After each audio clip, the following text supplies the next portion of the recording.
Comenzamos ya, que la gente se vaya incorporando. Perfecto. Bueno, pues buenas tardes a todas y a todos. Bienvenidos a la última sesión del curso Límites y Posibilidades de la Transición Energética. De última sesión, se nota que estamos un poco cansados ya después de 4 intensos días, pero bueno, la gente se irá incorporando tanto presencialmente como a la versión online. Y nada, para comenzar el día de hoy tenemos a Marta Victoria. Marta Victoria es profesora de la Universidad de Aarhus en Dinamarca y también ha estado vinculada en España con el Observatorio Crítico de la Energía, intentando impulsar pues diversas cuestiones relacionadas con la transición energética a las renovables, especialmente en el campo de lo que se llamó en su momento la nueva política. Así que nada, encantados de tenerte, Marta. Si quieres, conecta el audio y la presentación. Tienes aproximadamente 40 minutos de intervención y después 20 minutos de preguntas, tanto con los asistentes presenciales como con los del chat, ¿vale? Muchísimas gracias. Perfecto, pues a ver, comparto por aquí. Vale, ¿me confirmáis que veis bien la presentación y el audio? ¿Sí? Confirmamos que se ve perfectamente y se escucha genial. Genial, pues muchas gracias por la invitación, Emilio. Encantada de estar aquí porque creo que el tema es relevante y que tenemos que debatir y hablar mucho de estas cosas, ¿no? Entonces, yo he preparado una presentación hoy intentando, bueno, traer nuevas ideas o traer ideas y aproximaciones a este problema.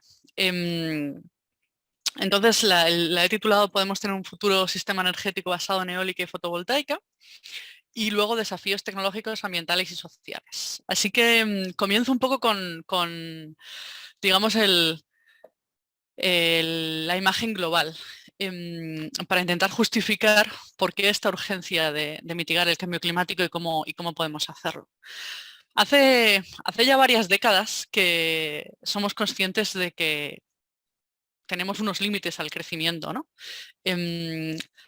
Mantener un sistema que tiene un crecimiento infinito en un planeta que a su vez es finito, pues no funciona, ¿no?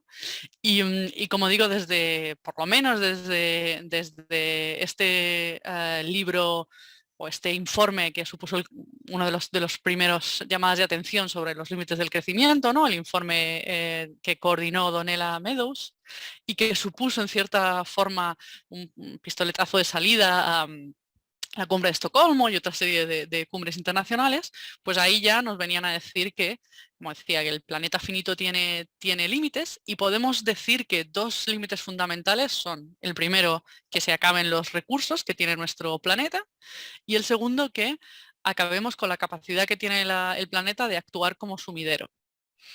En este caso, lo que ocurre desde mi punto de vista es que el segundo límite está apareciendo y poniéndose de manifiesto incluso antes que el primero.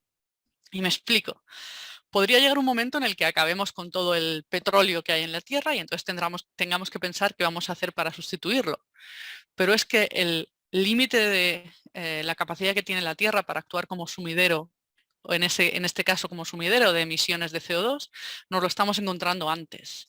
Como veis ahí os pongo una frase, resumen de un artículo a mi juicio bastante relevante, que habla de que si queremos evitar incrementos de temperatura mayores de 2 grados, tenemos que dejar bajo tierra, es decir, no utilizar el 30% de las reservas de petróleo, la mitad de las reservas de gas natural y el 80% de las reservas de carbón.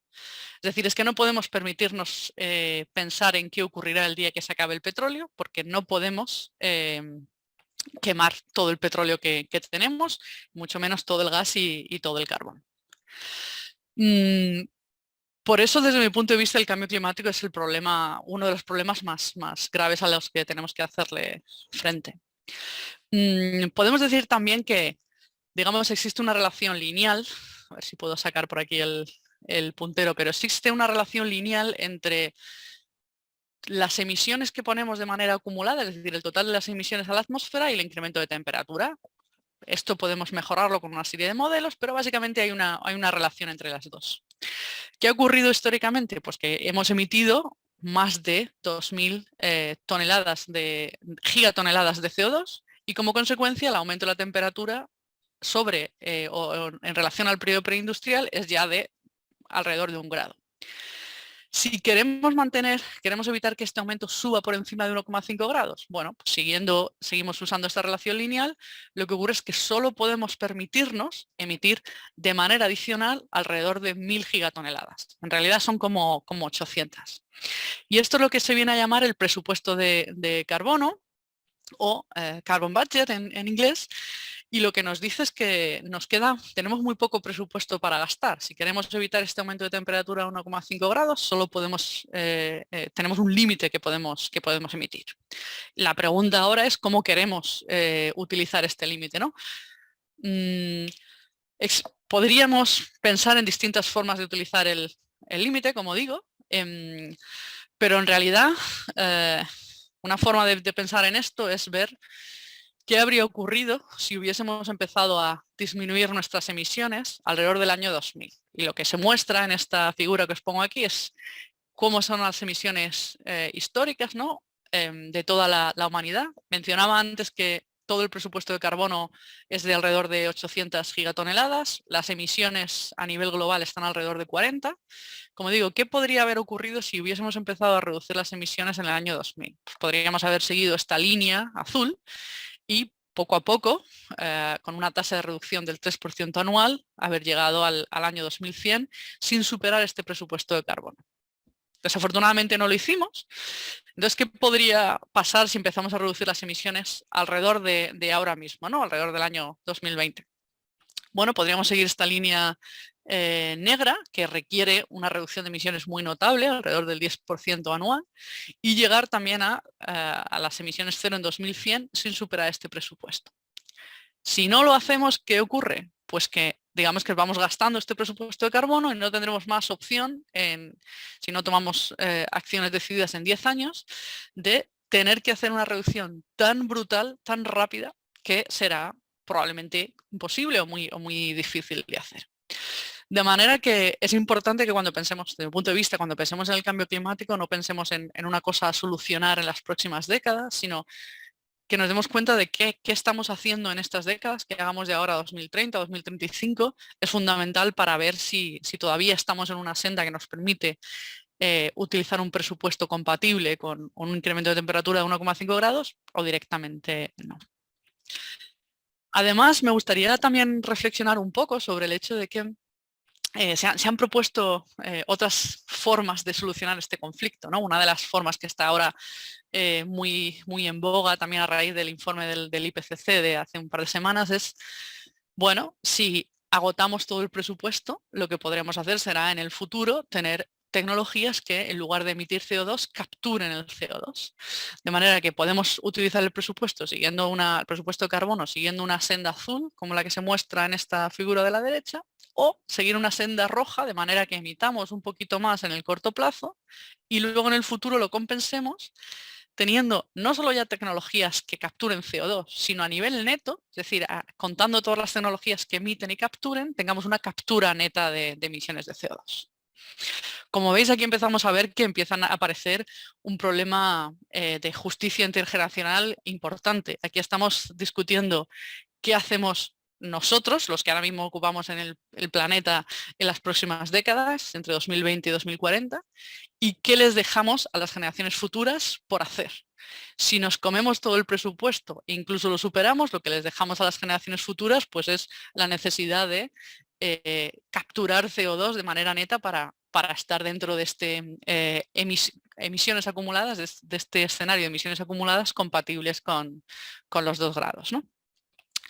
Hay debate científico muy importante y muy candente ahora mismo sobre cuál es la mejor senda, ¿no?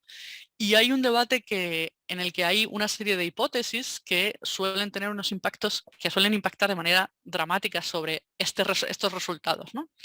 Hipótesis sobre qué tasa de descuento utilizamos, ¿no? La tasa de descuento es algo que que sirve para ponderar las inversiones en el corto plazo y en el largo plazo. Se suele presentar como algo económico, pero de nuevo vuelvo al hecho de que lo que está ponderando en estos debates es la acción en el corto plazo, es decir, la acción de nuestra generación, con la acción que tendrán que hacer aquellos que vengan después de nosotros.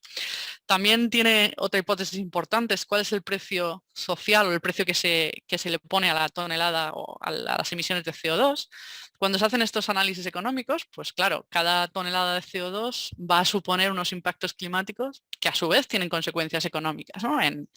En cómo van a disminuir las cosechas, en qué consecuencias económicas tienen los desastres climáticos que destrozan en infraestructuras, en cómo empeora nuestra salud y eso también tiene una consecuencia económica. En definitiva, hay un montón de discusiones con carácter científico, pero que también tienen un carácter ético, porque, como digo, se trata de ver cómo ponderamos lo que hacemos nosotros con cuál es la herencia que de alguna forma dejamos a los que vienen detrás. Como quiero dar varias ideas, pues dejo esta un poco aquí y añado o menciono, incluyo aquí un par de enlaces donde se discute esto, ¿no? Desde mi punto de vista es algo importante que tiene que ver también con los mensajes que nos llevan desde el IPCC estos días. Pero quiero también hablar hoy, o una de las cosas importantes que quería tocar es si tenemos que cambiar este modelo energético, ¿cómo lo hacemos? ¿No? Y digamos que esto es algo que yo ahora hago a nivel profesional. Trabajo en una universidad en Dinamarca, me dedico a dar clases, trabajo en una escuela de ingeniería, pero hago investigación sobre todo en cómo puede ser esta transformación de nuestros sistemas energéticos. Y es un tema tremendamente multidisciplinar porque si queremos entenderlo, pues tenemos que combinar aspectos de ingeniería o tecnológicos, aspectos de meteorología, porque claro, vamos a sistemas con mucha energía eólica y mucha energía fotovoltaica, optimización, redes complejas, modelado de redes eléctricas, cosas de política ambiental, de computación, modelado del cambio climático. Entonces, pues claro, no podemos, o sea, por un lado no tengo tiempo de entrar en muchísimos detalles y por otro lado estos problemas multidisciplinares pues requieren de aproximaciones en las que tenemos que colaborar con personas y con gente que tenemos una formación distinta, ¿no? Entonces a mí me gustaría daros no sé, una breve introducción a qué cosas hacemos y qué cosas podemos saber a través de estos análisis. Como digo, se trata, o en mi caso, yo me enfoco en entender mejor cómo pueden funcionar sistemas que tengan mucha penetración renovable, mucha eólica y mucha solar, de manera que tenemos que tener muy bien modelado, bueno, cómo funcionan las renovables, ¿no? Ya sabemos que por la noche no funciona la energía solar y que a veces no sopla el viento, pero tenemos que ir más allá y entender bien cuáles son las variabilidades temporales, cuáles son las potenciales renovables. Sé que ayer que me pude conectar un poquito tocasteis algo de esto, pero es importante analizarlo en detalle e incluirlo dentro de nuestros análisis, nuestros modelos. También cómo son las tecnologías, qué tecnologías de generación, de almacenamiento, de conversión de un vector energético en otro. Es importante modelar la red eléctrica porque si bien digamos que la tecnología de almacenamiento todo el mundo entiende que sirve para almacenar energía cuando tenemos producción de sobra, cuando tenemos mucha producción eólica, mucha producción solar, almacenamos en ese momento y luego descargamos nuestro almacenamiento cuando nos falta esa producción. En cierto modo, las redes eléctricas o las redes nos sirven para hacer algo parecido, pero en lugar del tiempo en el espacio. Es decir, nos sirven para mover energía de regiones donde tenemos extra generación a regiones donde tenemos un déficit de generación. Y no nos sirve simplemente modelar el almacenamiento o modelar las redes, sino que necesitamos modelarlo todo de manera compleja, o sea, de manera conjunta, perdón. Cuando hablamos de variabilidad, también es importante entender que hay distintos tipos de variabilidad, ¿no? Tenemos variabilidades dentro del mismo o dentro de un periodo diario, ¿no? Pues aquí veis, por ejemplo, la energía solar, que cada día tenemos energía solar durante el día y no durante la noche. Luego tenemos energía eólica, que tiene patrones distintos. Las frecuencias o los cambios, las fluctuaciones de la energía eólica normalmente vienen varios días de viento seguidos de varios días sin viento. Tenemos variabilidad de la demanda eléctrica y hace falta, digamos, tener muy bien o incluir en los modelos todas estas escalas temporales. Otra escala temporal que tenemos es la estacional, que pasa en invierno y en verano, que se acentúa, por ejemplo, con cosas como la demanda de calefacción en países del norte o la demanda de refrigeración en España. Además, cuando hacemos todos estos análisis, tampoco podemos olvidarnos de los momentos críticos, ¿no? Hay lo que se llama una semana oscura, que suele ser un momento en invierno donde es invierno y hay poco sol, pero además coinciden varios días con poco viento y además como es invierno hay mucha demanda de calefacción y esos son momentos muy críticos para el sistema. Entonces, si queremos entender bien cómo funciona un posible sistema con mucho viento y mucho sol, pues tenemos que incluir todo esto. Y incluir todas estas posibilidades, todas estas flexibilidades, o mantener esta alta resolución temporal, espacial y tecnológica, pues es un problema que tiene una cierta complejidad computacional, pero que se puede resolver, ¿no? Yo también quiero aquí contaros algunas cosas de manera general que aprendemos de esto. También quiero decir que nosotros utilizamos modelos en abierto. Todas las hipótesis están en Internet, en repositorios, se pueden consultar. El propio modelo se puede descargar y ejecutar. Para si uno quiere determinadas resoluciones, pues hará falta un ordenador más potente o incluso un clúster de simulación, pero es importante que este análisis científico que hacemos lo hagamos en abierto para garantizar que es transparente, porque algunos de nuestros resultados tienen impactos de política energética y entonces los resultados tienen que ser transparentes y tienen que ser reproducibles, que es la forma que garantiza las características que debe tener la ciencia para permitirnos avanzar. Entonces, quería hacer una... No voy a contaros todos los detalles del modelo, pero sí, por ejemplo, cómo calculamos qué capacidad se puede... cuáles son el potencial máximo que se puede instalar de solar y de eólica, por ejemplo, ¿no? Pues, ¿cómo lo hacemos? Digamos que tenemos España. Lo que hacemos es analizar en cada región, en cada zona de España, primero cuánta área hay disponible, luego restar todas las áreas que no son válidas. Por ejemplo, si estamos hablando de eólica, pues restamos todas las ciudades, ¿no? Veis aquí como en las zonas donde hay alta densidad de población, pues no se puede instalar eólica. Restamos, por supuesto, todas las zonas protegidas. Bueno, en general, todas aquellas zonas que no son aptas para instalar eólica y fotovoltaica. Y sobre las zonas que nos quedan, sobre ellas aplicamos unos coeficientes conservadores. Por ejemplo, lo que aplicamos para la solar es que una vez quitadas todas las zonas que no se pueden utilizar, pues sobre las que quedan vamos a asumir que solo podemos cubrir el 3%, digo, de las zonas válidas instalando fotovoltaica.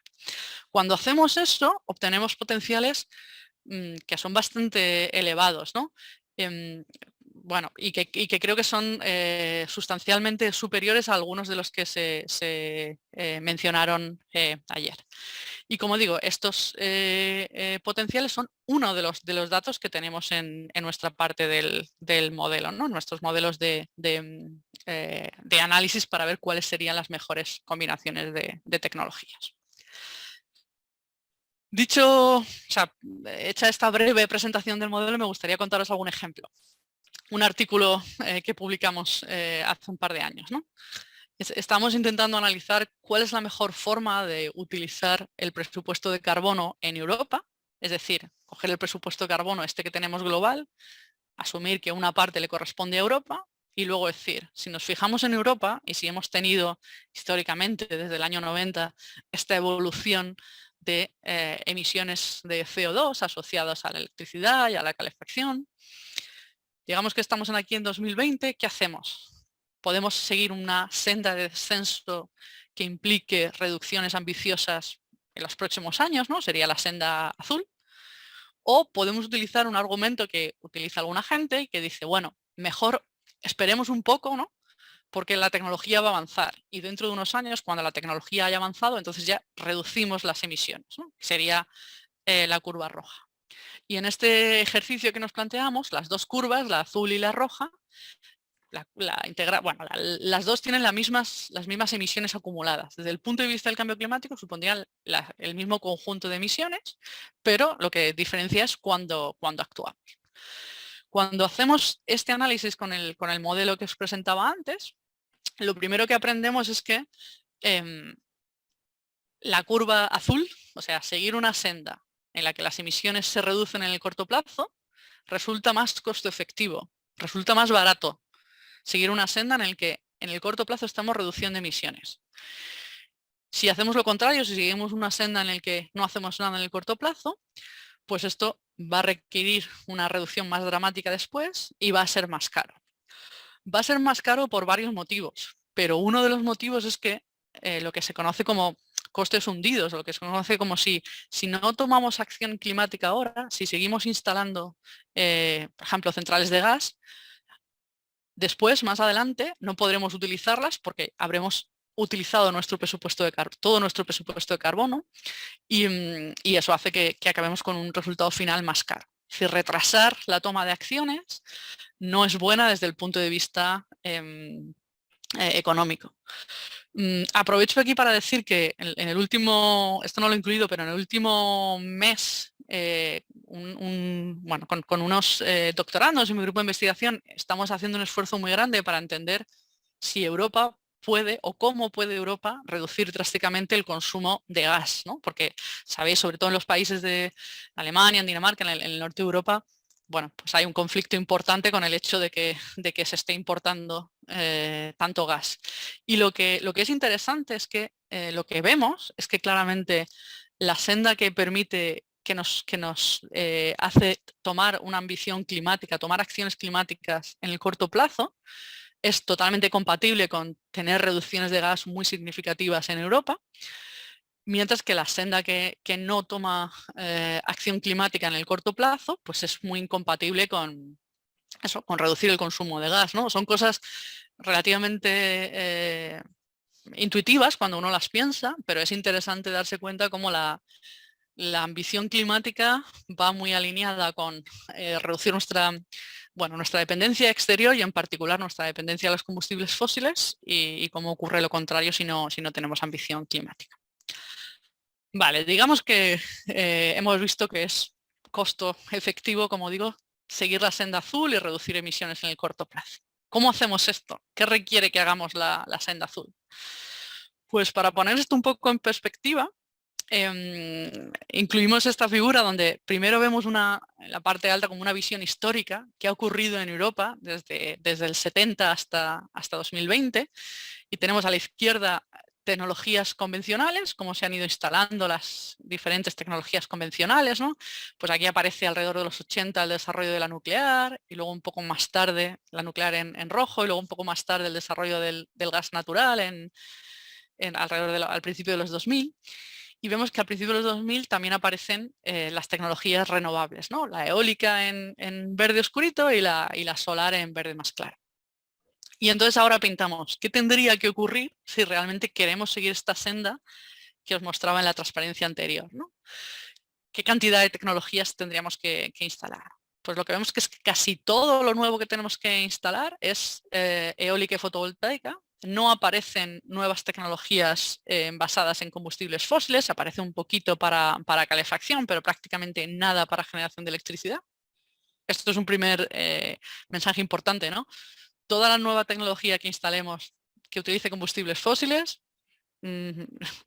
o no contribuye a reducir las emisiones o nos está haciendo ir fuera de lo que sería más eficiente.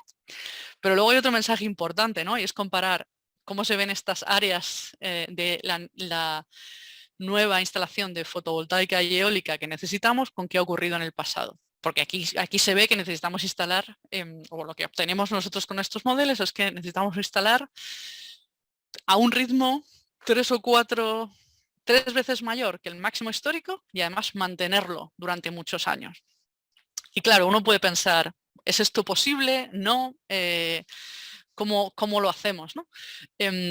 Ahora pasaré a comentar algunos aspectos que tienen que ver con esto, pero es importante, de nuevo, me gustaría resaltar que esta es la forma de utilizar el presupuesto de carbono que nos lleva a no superar un incremento de temperatura a 1,5 grados, ¿no? Que la otra opción no es, o sea, que la opción no hacer nada es pues superar esta temperatura o dejar un problema mayor a los que vienen detrás.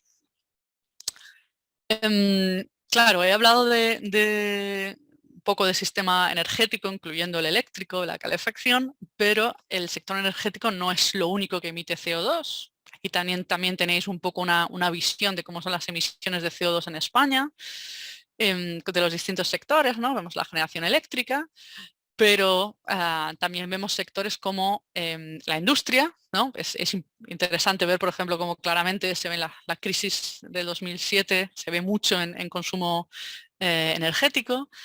Y se ven cosas como el transporte en carretera, ¿no? La parte azul es como ha aumentado de manera brutal el consumo de energía en el transporte en carretera. Claro, lo deseable sería poder tener reducciones de emisiones sin que vengan asociadas a un episodio de crisis económica con las consecuencias de bienestar social que supuso la crisis económica en España, ¿no? Y claro, uno puede pensar cómo hacemos para reducir las emisiones en todos estos sectores. Entonces, hay una serie de soluciones tecnológicas. Yo no quiero entrar a describir aquí todas las soluciones tecnológicas porque no quiero que esto sea demasiado tecnicista o tecno-optimista, porque también lo que ocurre, y yo también quiero hacer esta reflexión, es que existen nuevas tecnologías, pero las nuevas tecnologías no lo van a solucionar todo. Es decir, podemos tener el vehículo eléctrico, pero si no conseguimos reducir la demanda de transporte en carretera, o sea, continuar estos aumentos tan significativos de demanda de transporte en carretera, hace que sea imposible utilizar o reducir las emisiones o utilizar solo este presupuesto de carbono, ¿no? Entonces, yo creo que, o desde mi punto de vista, creo que no hay que, o no sirve solo oponer reducir el consumo con desarrollos tecnológicos, sino el desafío que tenemos por delante es tan grande que o lo hacemos todo o no conseguimos, como digo, reducir estas emisiones y reducir estas emisiones a tiempo, ¿no? Entonces lo dejo un poco aquí la reflexión en este sentido, ¿no? En el que nos hace falta un poco de todo y sobre todo hace falta replantear mucho cómo reducimos el consumo y las emisiones en muchos de estos sectores, ¿no? Vale, pero me gustaría también sí hacer una pequeña reflexión sobre si tiene o no tiene sentido electrificar algunos sectores, porque también ayer en la última charla, un poco de pasada, se ponían en duda si tenía sentido electrificar y yo creo que por supuesto habiendo reducido la demanda, pero después de eso electrificar tiene mucho sentido, ¿no? Os cuento 3 ejemplos así rápido. En el consumo de electricidad, como generamos la electricidad hoy o hasta hoy, era que utilizábamos combustible fósil, teníamos una eficiencia de alrededor del 40%, parte de la energía que había en el carbón o en el gas se transforma en electricidad y todo el resto tiene pérdidas. Si utilizamos energía renovable, pues la electricidad renovable pasa a ser electricidad y no estamos teniendo todas estas pérdidas de combustibles fósiles.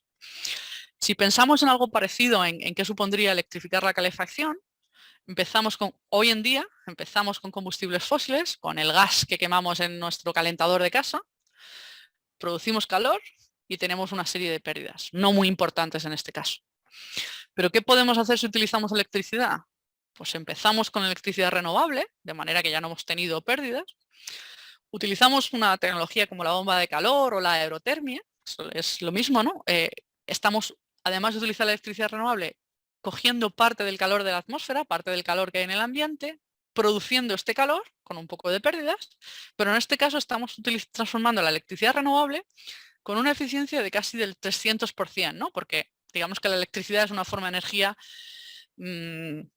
mejor o más útil que puede ser utilizada para generar 3 unidades de calor por cada unidad de electricidad. Entonces hay una ganancia de eficiencia inherente al hecho de utilizar electricidad en lugar de empezar con el gas.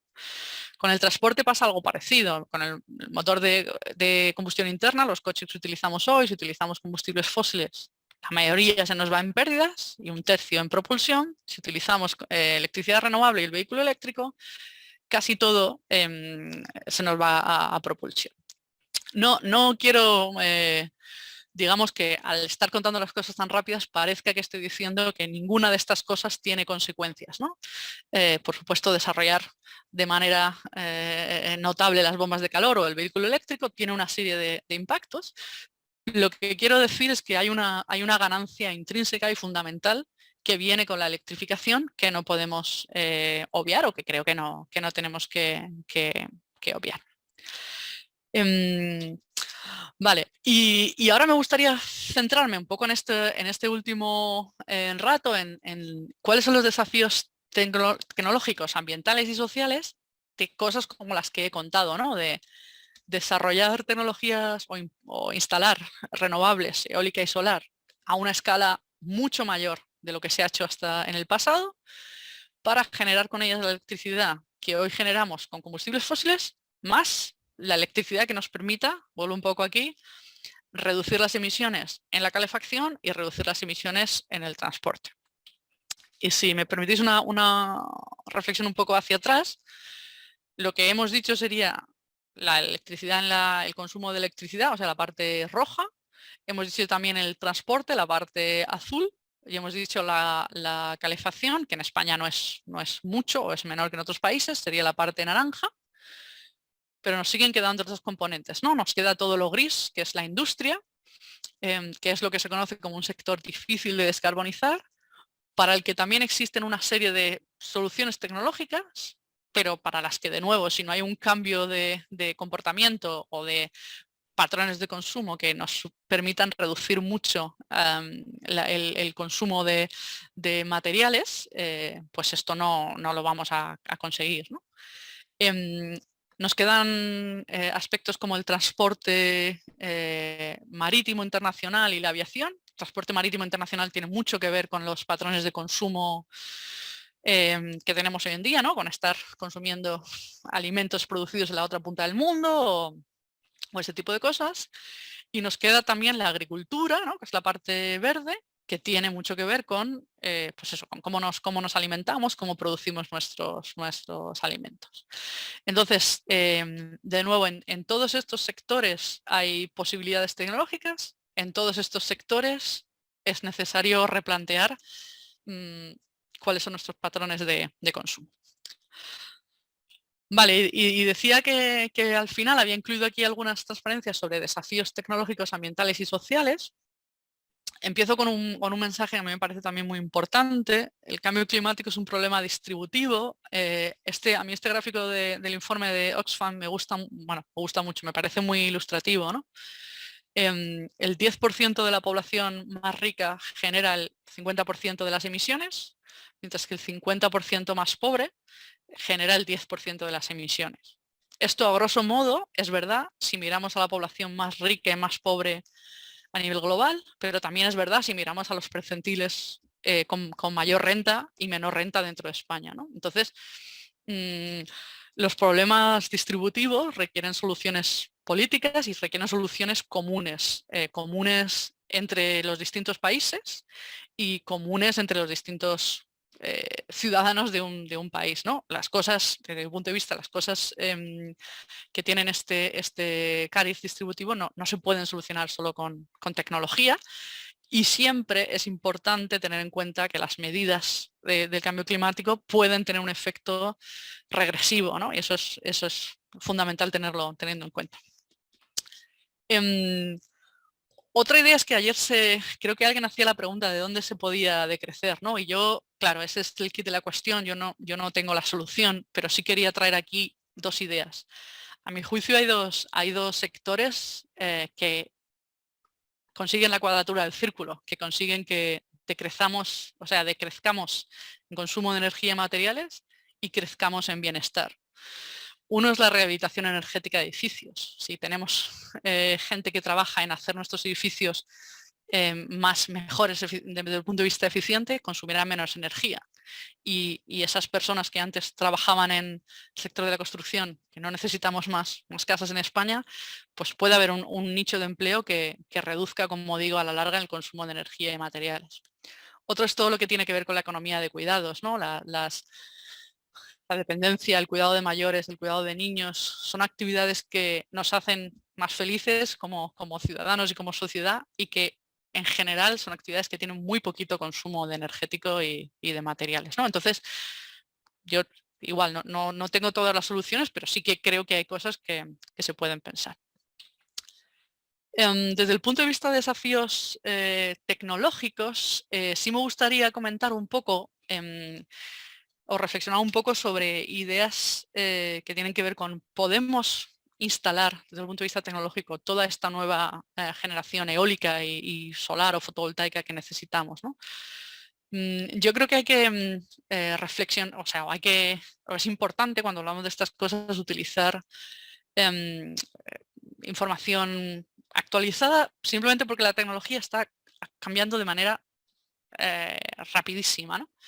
Estos informes o estas gráficas vienen del último informe del IPCC de hace un par de semanas, y para mí lo importante es ver cómo en 20 años, pero si queréis en 10 años, el precio de la tecnología fotovoltaica se ha visto reducido de manera dramática, también el precio de la energía eólica, y su contribución al mix energético global pues ha crecido de manera exponencial. Ha crecido de manera exponencial en una parte pequeña, ¿no? Es decir, hoy en día la energía solar representa el 3% de la electricidad. No es algo significativo y el viento representa el 6%. Pero es verdad que son tecnologías que están cambiando mucho y que están mejorando en muchos aspectos porque están en esta fase de desarrollo.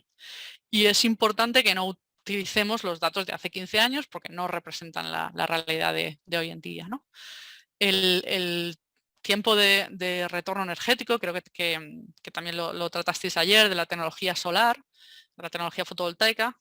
Perdonad, la tecnología fotovoltaica es entre 1 y 2 años, dependiendo de si lo instalo en un sitio muy soleado 1 año, en el norte de Europa 2 años, y los paneles como mínimo tienen una vida útil de alrededor de 25 años, lo cual nos da un tiempo de un ROI de entre 12 años y 25 años.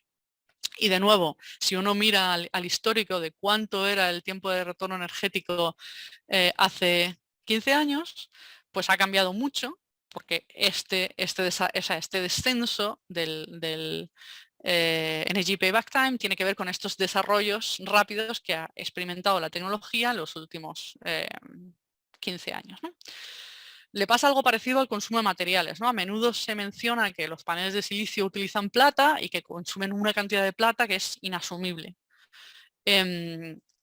Bueno, creo que es importante ver que el consumo de plata que tenía un panel o por vatio hace 10 años estaba aquí, y hoy es 3 veces menos, ¿no? Entonces, que en 10 años el consumo ha disminuido 10 veces. O sea, perdón, se ha dividido entre 3 en estos 10 años. Y de nuevo, yo no implico aquí que vayamos a llegar a un consumo de plata nulo, porque eso sería absurdo, ¿no? Siempre hay un límite en el consumo de materiales, pero es importante, insisto en esta idea, utilizar datos actualizados. Y con estos datos actualizados, no parece que haya una barrera fundamental que impida desarrollos o instalaciones de solar y de eólica como las que se requerían y las que os contaba antes, ¿no? Como las que se requieren para transformar todo nuestro sistema energético.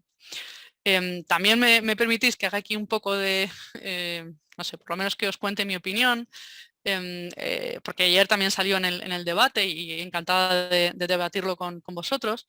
La investigación científica, en mi opinión, y la revisión por pares, o sea, lo de que uno escribe un artículo y otro científico se lo revisa de manera anónima, y hay un proceso de discusión antes de que un artículo sea aprobado y publicado en una revista. Pues como todo lo que hacemos las personas no son procesos ideales y siempre tienen sus fallos. Pero en mi opinión son herramientas fundamentales que nos permiten avanzar y tienen valor. Y creo que debemos o podemos intentar huir simplemente de la dicotomía la tecnología es mala o sea, podemos intentar huir de la dicotomía tecno-optimismo, tecno-pesimismo y utilizar la ciencia y la investigación para avanzar al tiempo que utilizamos, o simultáneamente, que utilizamos la política y la discusión común para solucionar problemas que tienen que ver con que tenemos que repartir mejor los recursos que tenemos y hacerlo de manera más distribuida, ¿no? O repartir las cosas mejor. Y acabo contándoos un par de proyectos en los que yo ahora mismo estoy involucrada y dirijo y tienen que ver con pensar mejor cómo hacer estos nuevos desarrollos de tecnología. Yo creo que la tecnología solar fotovoltaica en particular tiene muchas ventajas, pero tiene una ventaja fundamental que la hace muy distinta de otras tecnologías, y es el hecho de que es modular o que está formada por distintos paneles, ¿no?, repetitivos. Esto permite pensar en configuraciones, sobre todo permite pensar en configuraciones distribuidas, ¿no?, donde uno genera en el tejado de la casa donde vive, pero también permite pensar en formas un poco más innovadoras. Uno de los proyectos en los que yo trabajo ahora mismo tiene que ver con bueno, con este desafío de cómo utilizar mejor el territorio disponible. Y entonces lo que estamos haciendo es pensar formas de compartir territorio para generar electricidad y para realizar agricultura. Y investigar si existen posibles sinergias de manera que tanto los cultivos como los paneles se benefician, ¿no? Entonces, bueno, de aquí estamos aprendiendo cosas interesantes y también un poco cómo reacciona la gente a este tipo de propuestas. Otra propuesta, otro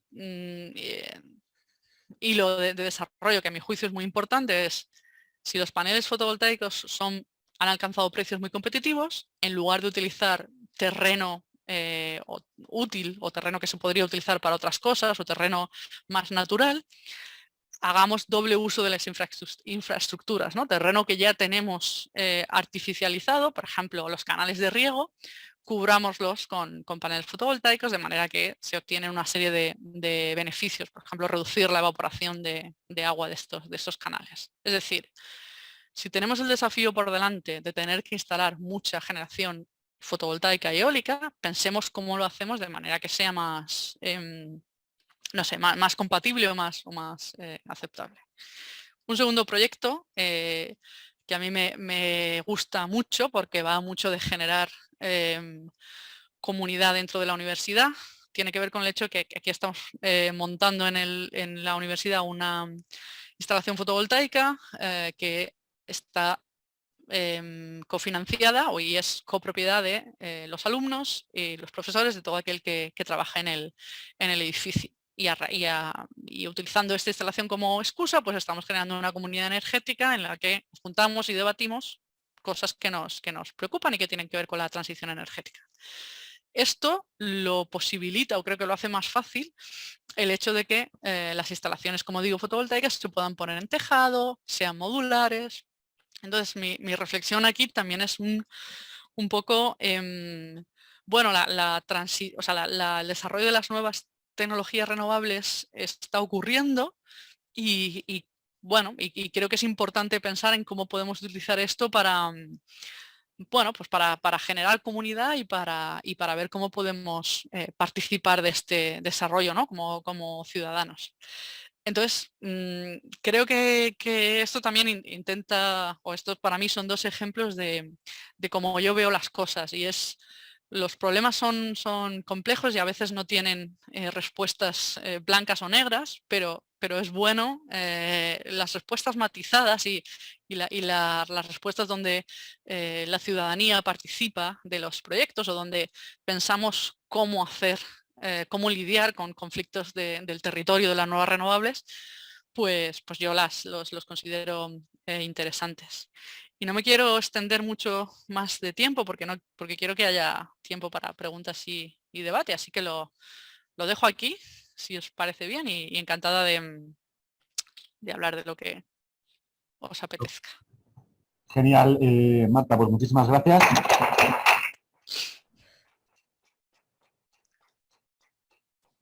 Y nada, comenzamos con las preguntas como hemos hecho siempre, primero en la sala y después en el chat. Así que si hay alguna pregunta por ahí, veo que sí.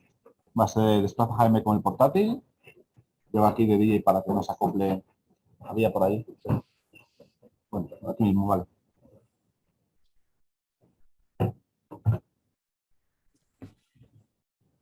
Ya puedo. Vale, no te puedo, a ver si va. Vale. Muchas gracias, Marta, por tu charla. Y mira, yo tengo dos preguntas que están relacionadas con las exposiciones de ayer, que, bueno, yo vengo a las humanidades de las ciencias sociales y, bueno, algunas cosas que se dijeron ayer pues me dejaron un poco preocupado y patidifuso, ¿no? Entonces, las dos preguntas, sobre todo por el pesimismo respecto a los potenciales de la tecnología fotovoltaica, ¿no? Entonces, la primera pregunta sería, ¿cuál es, porque tú dijiste que hay algunos datos que había que actualizar, etcétera, ¿no? Entonces, la primera es si tú manejas alguna tasa de retorno energético de tecnología fotovoltaica, porque si no recuerdo mal, en la exposición de García Olivares, él manejaba una tasa de retorno energético de 2 a 3, creo. La de Pedro Prieto. Ah, la de Pedro Prieto, perdón. Sí, la última de ellas, sí, perdón.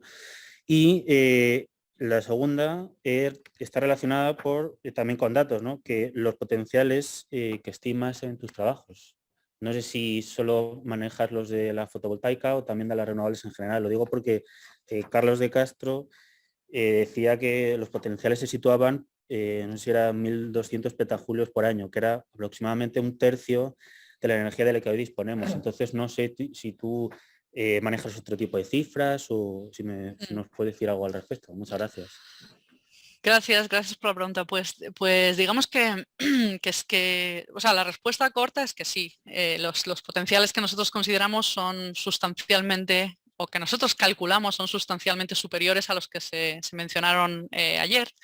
A mí también me dejaron sorprendida los que se mencionaron ayer. Nosotros no calculamos un potencial para toda España porque nuestro modelo tiene, no digamos, resolvemos todo España en un punto, sino que lo que vamos haciendo es, a ver, en la Comunidad de Madrid, ¿qué potencial hay? ¿Cuánto sería necesario? Y vamos viendo si alguna de esas regiones que os enseñaba antes en el mapa, como mucho, llega pues a su límite máximo que puede instalar. Y lo que vemos en general es que transformar todo el sistema energético utilizando que tenemos actualmente y generar toda la electricidad que consumimos con eólica y con solar, pues no se ve limitado por los potenciales que existen. Existen algunos nodos de manera puntual.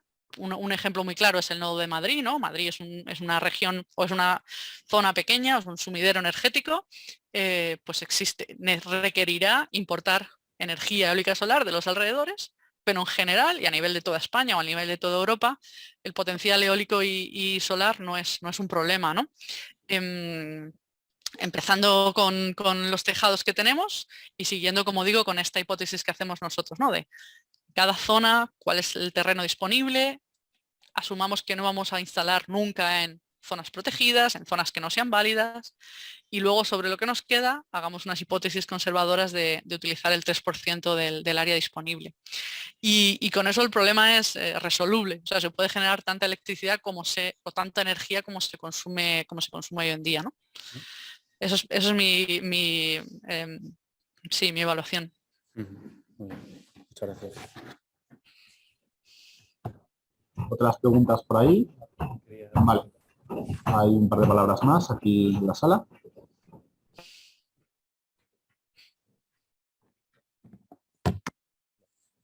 Bueno, pues muchas gracias, Marta, por la intervención. Yo tenía también dos preguntas. Creo que sí, una seguro que me puede responder y otra no sé si estás trabajando en esos temas o no. Empiezo con esa segunda, que era un poco, digamos, ¿en qué estado de salud consideras como que académicamente está ahora mismo toda la cuestión de captura y almacenamiento de carbono? En el momento en el que, bueno, o sea, en los informes del IPCC sigue apareciendo como una parte considerable de los presupuestos de carbono que se logra reducir así, pero también digamos que se le está como cuestionando cada vez más y de forma más duramente. En el escenario de cero emisiones netas de la Agencia Internacional de Energía ya digamos las cantidades de reducción por captura y almacenamiento de carbono son muy inferiores a las que se estaban considerando en años anteriores.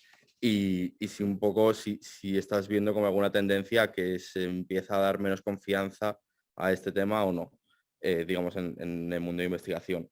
Y luego, por otro lado, era como si podrías decirnos como si hay alguna especie de criterio de pros y contras en el desarrollo de un sistema, digamos, 100% renovable con fotovoltaica, etcétera, en un desarrollo de grandes instalaciones con redes de transporte de alta tensión o microredes con una red general, primando la media tensión, primando instalaciones de mediano tamaño, etcétera. Si digamos en términos técnicos de balancear la red, de gestionar, de seguridad, etcétera, ¿hay alguna diferencia entre esos dos modelos como más macro y más mediana escala? O si las diferencias efectivamente están en lo social y lo ambiental. Pues empiezo por la primera pregunta, que es súper interesante. Mi visión es que hay dos temas aquí distintos. Uno es hacer investigación en desarrollar tecnologías que puedan capturar CO2 o que puedan convertir ese CO2 en algo útil. Por ejemplo, convertir ese CO2 en un hidrocarburo que luego nos sirva para producir plásticos de manera sostenible. Mi opinión es que la investigación debe continuar y debe entenderse mejor si podemos conseguir hacer eso, ¿no? La otra cuestión es, dentro de estas sendas de transición, ¿qué papel le damos o cuánto consideramos? O sea, lo que no podemos es hacernos trampas al solitario desde mi punto de vista. Lo que no podemos decir es, hoy la tecnología no funciona, pero yo voy a asumir que en 2080 o 2060 la tecnología de captura de CO2 va a funcionar y va a ser muy barata. Y que además voy a utilizar una tasa de descuento muy alta, de manera que hacer inversiones en el futuro resulte muy barato, para que obtener una solución en la que yo hoy, o sea, nuestra generación, nuestras empresas hoy no tienen que tomar medidas porque hacemos esta hipótesis de que ya va a haber una tecnología que lo va a solucionar todo en 2060, ¿no? O 2080. Esto creo que es, bueno, que tiene una componente ética bastante considerable, ¿no? Porque estamos hablando de que no vamos a tomar medidas y estamos dejando esta herencia a las generaciones futuras, porque ¿qué pasa si luego esa tecnología no funciona? ¿No? Pues entonces ya nos hemos comido todo el presupuesto de carbono, entonces ya serán otros los que tengan que, o seremos nosotros siendo más mayores los que tengamos que lidiar con estas consecuencias. Entonces para mí es que las cosas, o sea, hay como dos componentes, una es investigar y otra es fiar toda nuestra acción climática a una tecnología que quizás se desarrolle, quizá no, y que sobre todo lo van a tener que los que sufrirán las consecuencias de si eso no se desarrolla serán otros, ¿no? Yo creo que ahora mismo hay un debate científico muy importante sobre esto y creo que hay distintas posturas y creo que además es de los típicos debates académicos que se presentan como económicos, ¿no? Como, es un parámetro económico la tasa de descuento, pero en realidad tiene una componente ética importantísima porque estamos diciendo cuánto vale nuestra riqueza, nuestro bienestar, con respecto al cuánto vale ese bienestar de las generaciones futuras. ¿Cómo ponderamos que yo invierta hoy en evitar cambio climático con que una generación futura sufra las consecuencias? Entonces no es solo un parámetro económico.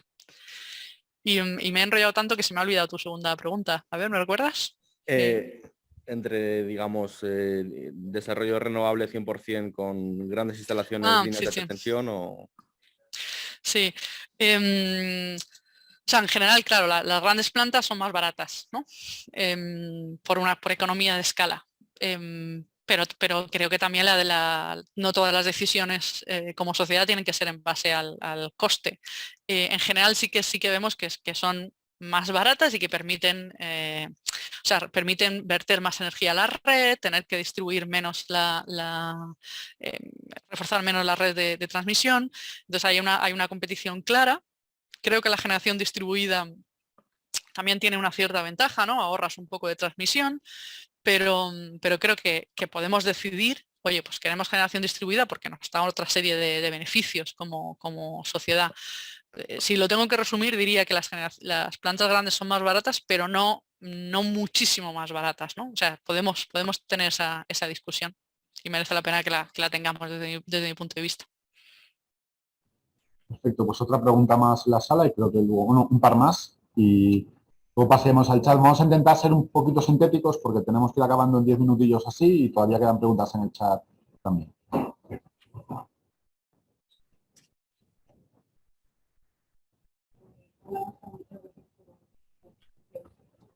Creo que no estás conectado con el micro. Perdón, gracias. Que bueno, simplemente estaba diciendo que muchísimas gracias. Tengo un par de dudas teniendo la base de que no tengo base, perdón, acerca de estos conocimientos.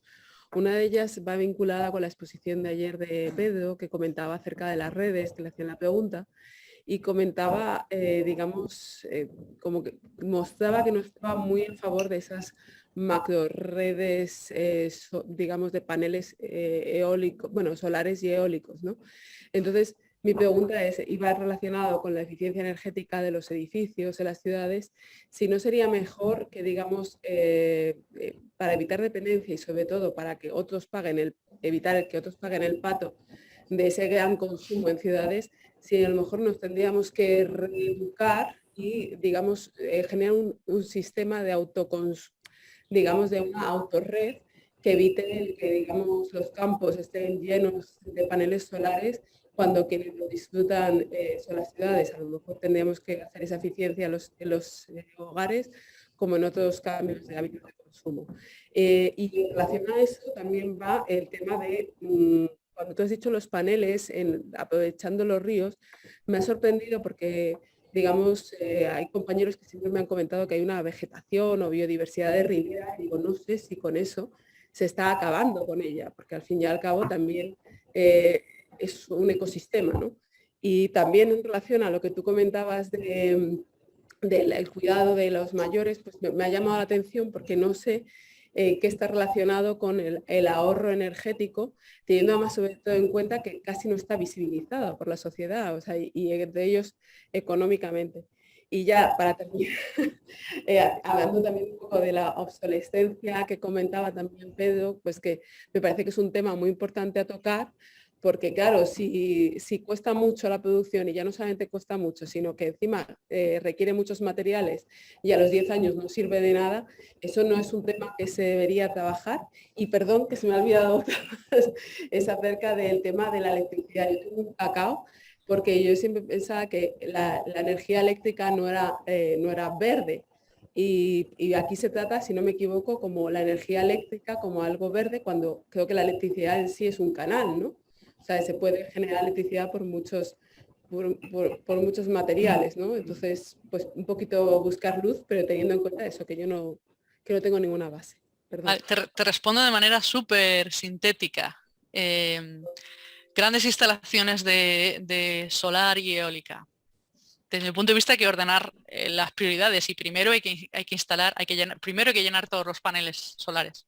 Ahora, se trata también de, como digo, de ver el problema completo. Si queremos cambiar la forma en la que generamos la electricidad o la que generamos toda nuestra energía, no nos bastará solo con los tejados y necesitaremos también instalar en terreno. Y las renovables tienen esta cosa, que son mucho más distribuidas y las vemos mucho más. Entonces, también se trata de que entremos, y este es el debate que yo quería traer aquí. Podemos, o sea, que entremos en ver si queremos instalaciones en suelo o queremos no cumplir la reducción de emisiones que nos evita aumentar la temperatura por encima de 1,5 grados, ¿no? O sea, este es el tipo de discusión que creo que es interesante. Muy sintéticamente, yo yo también creo que es una locura poner paneles encima de ríos, ¿eh? Yo estaba hablando de canales de riego artificiales, que ya existen, y que son cosas artificiales. Y en todo caso, por supuesto, analizar qué consecuencias biológicas tiene esto. Lo he dicho, he ido muy rápido. Lo que me refería a las actividades de cuidados, de dependencia de niños, lo que quiero decir es que la economía de los cuidados, todo lo que tiene que ver en nuestra sociedad con poner más valor a cuidar de las personas, que es un tema que suele proponerse desde otros planteamientos que no son ecologistas, ¿no? Desde planteamientos que nos llevan a repensar un poco a qué le damos valor en nuestra sociedad, coincide que son cosas que tienen muy poco consumo material y muy poco consumo energético. Entonces, solo las ponía como ejemplo de cosas que aumentan nuestro bienestar social y reducen el consumo de materiales y de energía. Sobre la obsolescencia, bueno, yo me atrevo a afirmar aquí y a garantizar, porque lo hacen todos los fabricantes, que los paneles fotovoltaicos como mínimo duran 25 años, ¿no? Entonces, y se utilizan 25 años.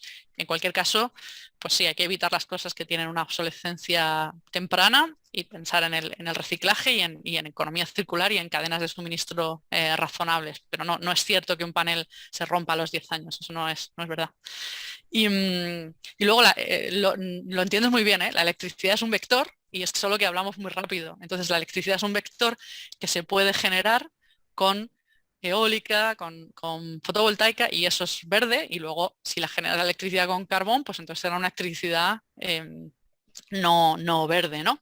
Lo que pasa es que el hecho de utilizar la electricidad pues como vector permite que haya sido producida con eólica y con solar, pero tú, o sea que lo has entendido genial, no hay problema ahí. Muchas Pero no gracias. sé si lo he contestado todo, he sido así Sí, sí, muy genial. rápido. Perfecto, pues pasamos a la última pregunta de la sala. Creo que había una más, ¿no, Saúl? Y ya pasa, porque no sé tiempo muy brevemente en el chat. Bueno, muchas gracias por la intervención. Duda rápida es si se tiene en cuenta y se calcula la viabilidad de poder extrapolar este tipo de transiciones energéticas tan intensivas a todos los países del globo. Si asumimos que no hay limitaciones de materiales o que no hay limitaciones tecnológicas para que este tipo de transiciones se puedan dar, ¿se piensa únicamente en Europa? O en Occidente, hablando así en términos más generales, o se asume también que esto podría darse en todo el globo y que esto fuera sostenible y viable para los próximos, vamos a poner, 100 años.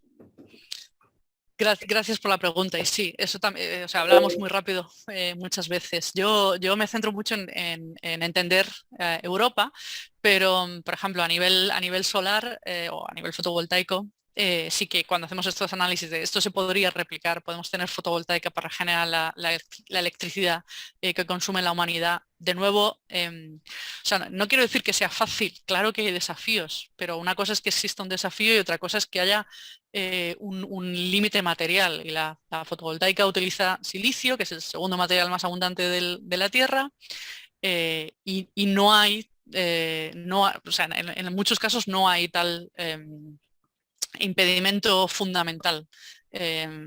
Por supuesto, hacer algo a escala planetaria requiere consumo de materiales enormes y tiene consecuencias. Y no quiero minusvalorarlas, solo creo que es útil que pensemos bueno, en cómo solucionamos el problema de la mejor forma, y creo que en esta búsqueda de soluciones, bueno, la solar puede jugar un papel muy importante y no hay ningún impedimento material fundamental.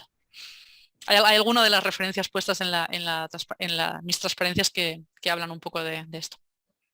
Vale, perfecto. Pues pasaríamos muy rápidamente a las preguntas que están en el chat. Yo creo que casi es mejor que la gente que ha intervenido levante la mano y tome la palabra muy brevemente. Así que, si queréis, pues quienes habéis preguntado por el chat, alzad la mano y os pasamos la palabra.